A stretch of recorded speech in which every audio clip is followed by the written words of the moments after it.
నమస్తే. Welcome to our channel. ప్రస్తుతం మనతో ప్రముఖ తంత్ర జ్యోతిష్య నిపుణులు రుక్మాం గదరావు గారు ఉన్నారు. వారితో మాట్లాడదాం. సార్ నమస్తే సార్. మాతృదేవోభవ, పితృదేవోభవ, ఆచార్య దేవోభవ. గురుగారు, గ్రహాల అనుకూలతల గురించి, అనుకూలించకపోతే వచ్చే సమస్యలు, అలాగే అనుకూలించాలంటే పాటించాల్సిన పరిహారాలు చాలా డిఫరెంట్ గా చెప్తున్నారు. ఫస్ట్ టైం నేను కూడా వినడం. సో అందులో భాగంగా రాహు గ్రహం అనుకూలించకపోతే మనకి ఎటువంటి పరిణామాలు ఎదుర్కొంటాము, అలాగే అనుకూలించాలంటే ఎటువంటి పరిహారాలు పాటించాలి అనేది వివరించండి. రాహు గ్రహము నవగ్రహాల్లో అత్యంత బలమైనటువంటి గ్రహము. బలంలో రాహువు గొప్పవాడు. సూర్యుని, గ్రహరాజు సూర్యుని నిరోధించేస్తాడు ఆయన. మరి ఈ రాహువు కింగ్ ఆఫ్ ద కలియుగం అంటా నేను. ఈ కలియుగము అంటూ ఉంది, నడుస్తూ ఉందంటే రాహువే. రాహు యొక్క ఆధీనంలోనే ఉంది. ఈ రాహువు లేకపోతే, ఒక గంట రాహు బలం లేకపోతే ప్రపంచ యుద్ధం రావాల్సిన అవసరం లేదు. గంట సేపు రాహు యొక్క బలం కానీ లేకపోతే దాని మించిన ప్రపంచ యుద్ధం లేదు. ఎందుకంటే ఇంటర్నెట్ అంటే రాహువే, శాటిలైట్స్ అంటే రాహువే, సీసీ క్యామ్స్ రాహువే, సిబిఐ డిపార్ట్మెంట్ అంటే రాహువే, రహస్యమైనటువంటి గూఢచర వ్యవస్థ అంతా రాహువే. మరి మాఫియా, అది డ్రగ్ మాఫియా కావచ్చు, మెడిసిన్ మాఫియా కావచ్చు, ఫుడ్ మాఫియా కావచ్చు, ఏ మాఫియా కావచ్చు, ఆల్ మాఫియాస్ మొత్తం రాహువే.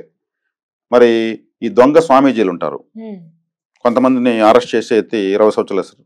ఇటువంటి దొంగ స్వామీజీలంతా కూడా రాహువే. మోసము అనే దాని ద్వారా జీవితాన్ని నేర్పించేవాడు రాహు. నమ్మక ద్రోహము. రాహుగ్రహం బాగాలేదు అంటే మనం త్వరగా మోసపోవడం ఖచ్చితంగా అంతే. రాహుగ్రహం బలహీనంగా ఉంటే మీకు నమ్మక ద్రోహం జరిగింది అంటే నేను, అవును గురువు గారు, వేరే వాళ్ళకి ఇన్ని లక్షలు ఇచ్చేసాము, అది రాకనే మీకు అందుకే జాతకం చెప్పించుకుంటున్నాం అంటారు. అది సముద్రంలో పోసిన తేనె లాంటిదే, తిరిగి రాదు. రాహు అంటే మోసం. మోసం ఇలా జరుగుతుంది కాబట్టి మోసపోకుండా బతుకు అని మోసం చేసి చూపిస్తాడు రాహు. ఈ షేర్ మార్కెట్ రాహువే, బెట్టింగ్లు రాహువే, గ్యాంబ్లింగ్ రాహువే. ఒక బ్లఫ్ మాస్టర్ ఆయన. అంటే మనకు ఎన్నో మోసాలకు గురయ్యి ఉద్యోగాల పేరుతో డబ్బులు వసూలు చేసేసారు, సంస్థలకు కుచ్చుటోపులు పెట్టారు, ఈ డబ్బులంతా ఎత్తుకుని బ్యాంక్ క్లోజ్ చేశారు. ఇవంతా రాహు చేపిస్తాడు. అంటే ఇక్కడ ఎంత నెగటివ్గా ఉన్నా కానీ ఆయన చాలా గొప్ప అద్భుతమైన దేవతనే చెప్తాను నేను. ఇది కలియుగం. కలియుగంలో ధర్మదేవతకు ఒక పాదమే ఉంది, 3 పాదాలు లేవు. అంటే 75% పాపమే ఉంది. ఈ 75% స్వార్థము, పాపము ఎలా ఉంది నిరూపించేవాడు రాహు. ఈ రాహుగ్రహము శక్తిలో చాలా శక్తివంతమైనది, చాలా బలమైనది. రాహుగ్రహం అనుకూలత లేకపోతే జీవితంలో మోసపోవడం కోసమే వాళ్ళు పుట్టారని చెప్పచ్చు. హోటల్ ఫీల్డ్ మొత్తం రాహువే. నోటి ద్వారా కడుపులోకి వెళ్ళేది పాయిజన్ అయినా, మెడిసిన్ అయినా, ఫుడ్ అయినా రాహువే. అంటే అందుకే ఇప్పుడు 3 పూటలు తినేది 10 పూటలు తింటున్నారు. రాహుకి ప్రభావం పెరిగిపోతుంది. రాహువుకి బాడీ ఉండదు, ఆయనకు తల మాత్రం ఉంటుంది. మరి ఆయన యొక్క కడుపు ఏది? అనంత విశ్వం ఆయన యొక్క కడుపే. అది నిండేది ఎప్పుడు? తీరని ఆశలు ఉండేది రాహువే. అందుకే ఎన్ని కోట్లు వచ్చినా వాళ్ళకి ఆశ తీరలేదంటారు. వాళ్ళకి ఆశ తీరదు. 1 కేజీ బంగారు దొరికితే ఇంకో కేజీ దొరుకుంటే బాగుంది అనిపిస్తుంది వాళ్ళకు. కేజీ దొరికిన సంతోషం, తృప్తి ఉండదు. కడుపు నిండదు. రాహు కడుపు నిండదు, నిండే ప్రసక్తి లేదు. అంటే అత్యాశతో ఉంటారు, విపరీతమైన అత్యాశ ఉంటుంది. పేదవాడిని కూడా కొట్టి ఏమార్చి పెరుక్కుంటారు. నువ్వు సస్యసావు, నాకు డబ్బు కావాలంటారు. నీకు ఇంత ఉంది కదంటే నాకు ఉంది, నీకెందుకు? మోసం చేసినా సరే డబ్బులు సంపాదించాలనుకుంటారు, డిసైడ్ అవుతారు. మోసాల ద్వారా జరుగుతున్న ప్రతి కార్యకలాపానికి రాహువే కారకుడు. రాహు అనుగ్రహం లేదంటే ఇంకా వాళ్ళంత దరిద్రులు ఇంకొకటి లేరు. స్ట్రైట్ గా అర్థమైపోయిందని చెప్పేస్తున్నా. రాహు యొక్క అనుగ్రహం ఉందంటే వాళ్ళు ఎవరికి ఏమారు. రాహు అనుగ్రహం అయితే అందరికీ ఏమారు. మోసపోతుంటారు. కొంతమంది అంటూ ఉంటారు కదా అండి, నేను ప్రతి ఒక్కళ్ళ దగ్గర నన్ను త్వరగా మోసం చేసేస్తారు, నేను త్వరగా మోసపోతూ ఉంటాను అంటే వాళ్ళకి రాహుగ్రహం అనుకూలంగా లేదు. షార్ట్ కట్ మెథడ్స్ మొత్తం రాహువే. షార్ట్ కట్ మెథడ్ అంటే బిట్లు పెట్టి పాస్ అయిపోవడం షార్ట్ కట్ మెథడ్. ఇక్కడ దొంగతనం అంటే రాహువే. దొంగ వాళ్ళకి రాహుబలం కావాలి. సినిమా ఇండస్ట్రీలో ఉన్నట్టు ప్రతి యాక్టరు రాహుబలం ఉంటే నాడు ఉంటాడు. ఎందుకంటే లేనిది ఉన్నట్టుగా చూపిస్తారు కదా వాళ్ళు. వాళ్ళు నిజంగా బెగ్గర్స్, ఆడ బెగ్గర్స్ లాగా యాక్టింగ్ చేస్తారు, ₹1 కోటి తీసుకుంటారు. కానీ సూపర్ యాక్టింగ్ అందరూ డబ్బులు ఇస్తారు, కలెక్షన్ ఇన్ని కోట్లు అన్ని కోట్లు సినిమాకి అంటారు. ఆ లేనిదాన్ని ఉన్నట్టు చూపించేవాడు కనికట్టు విద్యలని రాహువే. ఇంద్రమహేంద్రాలడు మరి హిప్నాటిజం రాహువే. హిప్నాటిస్టు అయ్యాడంటే రాహుబలం ఉంటే అవుతాడు. విష వైద్యులు అయ్యారంటే రాహువే.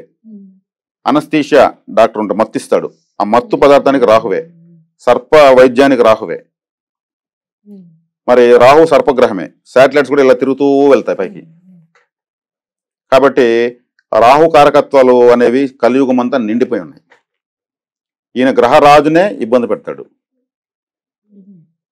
ఈయన అంత త్వరగా అనుకూలంగా రాడు.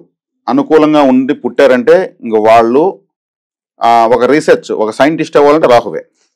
పరిశోధన, అదే శాటిలైట్స్ పైకి వెళ్తాయి కదా పరిశోధనల కోసం, రాహువే. ఇప్పుడు నేను జ్యోతిషం చెప్తున్నాను, నాకు రాహు బలం ఉంది కాబట్టి నేను జ్యోతిషం చెప్తున్నా. అదే జ్యోతిషుడు అంటే తెలుగులో జ్యోతిషం, అది సైంటిఫికల్ చెప్పంటే ఒక సైంటిస్ట్, జ్యోతిషుడు ఒక సైంటిస్టే. ఖగోళాన్ని పరిశీలిస్తారు, గ్రహ విన్యాసాలను దర్శిస్తూ ఉంటారు. కాబట్టి రాహు అనేది ఎంత శక్తివంతమైందంటే ఇంకా గ్రహాల్లో ఈయన తర్వాతనే మిగిలిన కలియుగానికి అధిపతి అని చెప్పేసి ఏకంగా ఇంకే గ్రహానికి లేదు ఈ పవరు. రాహు శుక్రుడు కలిశారంటే గురు శిష్యులు. ఈయన రాక్షస రాజు కదా గురువు శుక్రాచార్యులు, శిష్యుడు గురువు కలిశారంటే ఇంకా వాళ్ళ భోగలాలసత్వం అంతా ఎంత ఉండదు. 4 పెన్నులు 5 పెన్నులు అయ్యే వాళ్ళంతా ఈ రాహు శుక్రులు కలిసిన వాళ్ళే. అంటే మల్టిపుల్ ఇల్లీగల్ కాంటాక్ట్స్ కూడా రాహువే సూచిస్తాడు. జరుగుతున్నాయి కదా, ఇవన్నీ జరుగుతున్నాయి. కోర్టులకు వెళ్తున్నారు, పబ్లిక్ అవుతున్నారు, వాళ్ళకి అవంతా మామూలుగానే ఉంటాయి. నువ్వు కాకపోతే ఇంకొకరు అంటూ ఉంటారు. వాళ్ళు ఆ మినిమం వాళ్ళు ఏదో సెన్స్ అనేది మెయింటైన్ చేయరు. నేను బాగుంటే చాలు, నా సంతోషం నేను పుట్టాను, నేను అలాగే బతుకుతాను, ఇంకొకరు బాధపడి నాకు సంబంధం లేదు అని స్వార్థంగా మాట్లాడే మాటని కూడా రాహువే. కపట నాటక సూత్రధారి అంటే మొత్తమే ఈ కపటము అనే దాంతోనే బతుకుతూ ఉంటారు. ఎన్ని తప్పులు చేసినా తగులుకోకుండా ఉంటారు కొంతమంది, చట్టానికి దొరకరు. ఆ తప్పు చేసి ఎలా తప్పించుకోవాలో తెలుసుకొని తప్పు చేస్తారు. ఫస్టే వాళ్ళు తప్పించుకునే తెలుసుకుని మళ్ళీ తప్పు చేస్తారు. లైఫ్ టైం వాడు తప్పు చేస్తున్నాడు, తగులుకోడు.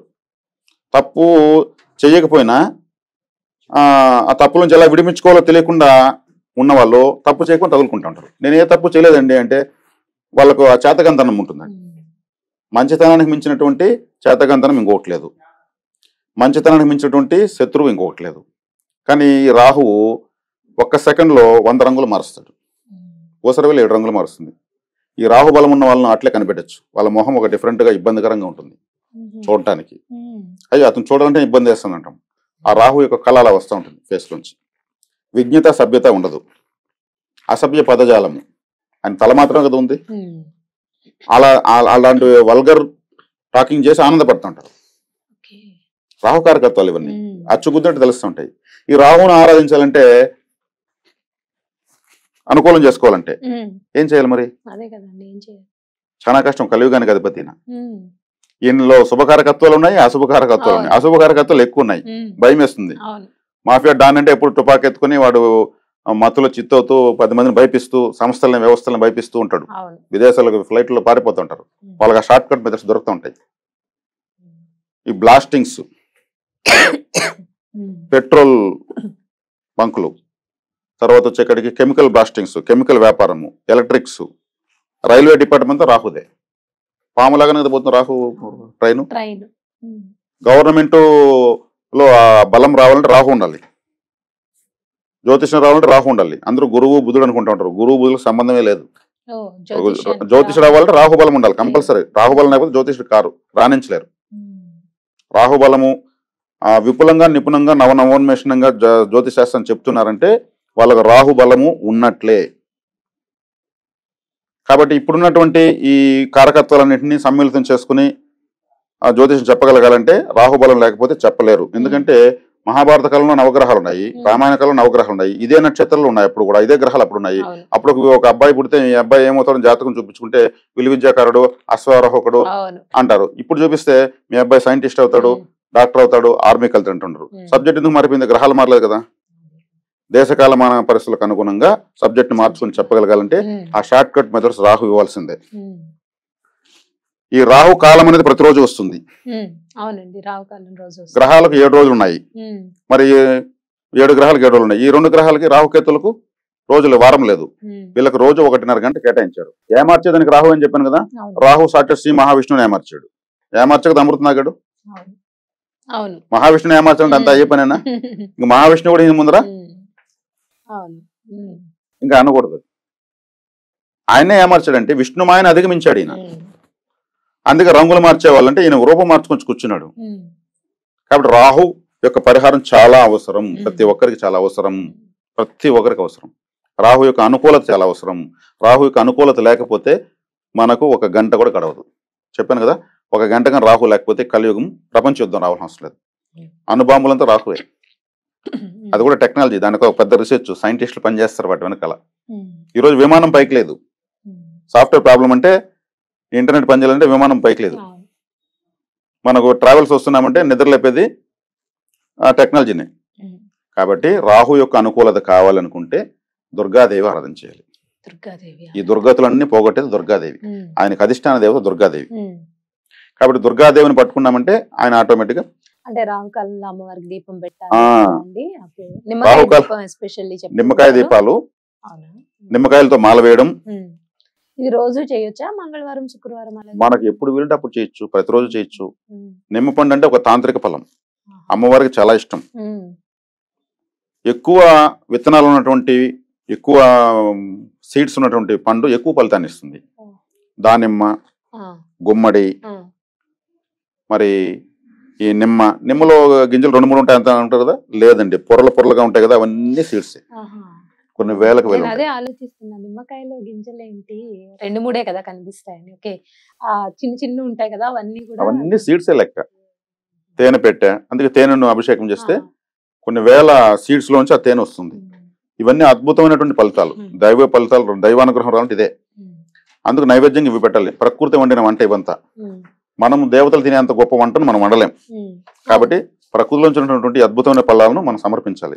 కాబట్టి గుమ్మడికాయలు, నిమ్మకాయలు, కొబ్బరికాయలు దేవతలకు చాలా ఇష్టం. తాంత్రిక ఫలాలు అవి. నిమ్మకాయలు ఏకంగా మాల వేసేస్తారు అమ్మవారికి.